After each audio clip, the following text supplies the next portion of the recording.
आगे जब वो वधु ने, यानी जो सखी थी, जो वधु थी, ग्राम की वधु ने सीता जी से ऐसा पूछा। जब सीता जी से पूछा तो सीता जी के बारे में बता रहे हैं, सीता जी ने किस प्रकार से बताया कि उनके जो है पतिदेव कौन है, इसके बारे में इस कविता में बताया गया है। पद में बताया गया, कह रहे हैं, सुनी सुंदर बैन सुधारस साने सयानी है जानकी जानी भली, तिरछे करी नैन दे सैन तिने समुझाए कची मुस्कान चली, तुलसी तई अवसर सोए सबे अवलोकत लोचन लाओ अली, अनुराग तड़ाग में भानु उदय विगसी मनु मंजुल कंज कली। कह रहे हैं जब ऐसा माता ने सुना तो सीता जी कह रही हैं, सुनी सुंदर बैन सुधारस साने। सुनी माने सुनना, सुंदर माने सुंदर, बैन माने होता शब्द। जब ऐसे सुंदर शब्द सुने, सुधा रस साने, सुधा रस, रस माने रस, सुधा मतलब अमृत रूपी रस, साने सने हुए। जब ऐसे प्रेम रूपी रस से भरे हुए शब्दों को सीता जी ने सुना, सयानी है जानकी जानी भली। तो जानकी माता जी जो है, जानकी वो सयानी है, यानी बहुत होशियार हैं। इतने तो बहुत सयाने हुई गए, बहुत होशियार हुई गए। तो यहाँ कह रहे हैं जानकी माता जी बहुत होशियार हैं और वो जान गए क्या करिए, पूछना क्या चाहते हैं। और सनातन धर्म में कोई स्त्री अपने पति का नाम नहीं लेती और उंगली भी नहीं करती, नहीं उंगली कर दी हमारे पति, ऐसा नहीं करती, जो संस्कार है। ठीक है, तो यहाँ उसी के बारे में बता रहे हैं। कह रहे हैं कि सुंदर शब्दों को, जो रस से भरे हुए शब्दों को जानकी जी ने सुना तो वह बहुत ही होशियार पूर्वक उनको बता रही हैं। क्या कह रही हैं, तिरछे करी नयन दे, अपने नयनों को क्या कर दिया, तिरछा कर दिया। सैन तिने, किसकी ओर, जिस ओर राम जी खड़े हुए थे। इधर खड़े हुए थे तो ऐसे नैन तिरछे कर दिए, इधर खड़े हुए होंगे तो ऐसे तिरछे कर दिए। तो कह रहे हैं तिरछे करी नयन दे सैन तिने समुझाए कछु मुस्काई चली। और उस नारी को समझा करके और हल्का सा हंस करके माँ आगे की ओर बढ़ गई।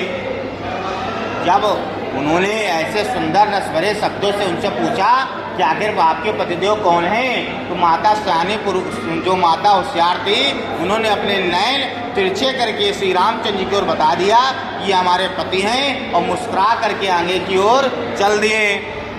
कह रहे हैं तुलसी तई अवसर, तुलसी कह रहे हैं इस अवसर पर या इस समय सोहे सभी अवलोकत, जो वहाँ पर लोग शोभायमान थे, जो स्थिर थे या जो उपस्थित थे, लोचन राव लली अली, उनके आँख, लोचन वाले आँख, उस समय को देख करके, लाओ अली का मतलब उस समय को देख करके अपने आँखों में बसाना चाहते थे। और उस समय का वातावरण कैसा हुआ, अनुराग तड़ाग में भानु उदय, जैसे अनुराग यानी राग रूपी तालाब, यानी राग रूपी कोई तालाब है, उसमें भानु उदय यानी सूरज का अभी अभी उदय हुआ है। और बिगसी मनो मंजुल कंज कली, और उस तालाब में कमल रूपी कली खिल गई। कमल कब खिलता है, जब सूर्योदय होता है। ठीक है, अब इसका तात्पर्य क्या, इसका तात्पर्य ये है कि जो नारियां हैं उनके अंदर जो भाव है वो हो गया तालाब। ठीक है, और नारी क्या हो गई, वो हो गई कली। और भानु क्या हो गए, श्री रामचंद्र जी। जब उनको पता चला ये इनके श्री रामचंद्र जी हैं, तो उनके तड़ाग में उनके प्रति क्या प्रेम भाव पल्लवित हो गया, या उनके अंदर प्रसन्नता के भाव उत्पन्न हो गए। चारों लाइनों का अगर अर्थ समझा जाए तो ये निकल रहा है कि जब माता सीता जी ने अपने पति के बारे में बताया, जब सुंदर से शब्दों को सुना, सुंदर के शब्दों को सुन करके वो बहुत ही होशियारी पूर्वक उनको अपने आंखों को तिरछा करके बता करके वो मुस्कुरा के आगे बढ़ गई।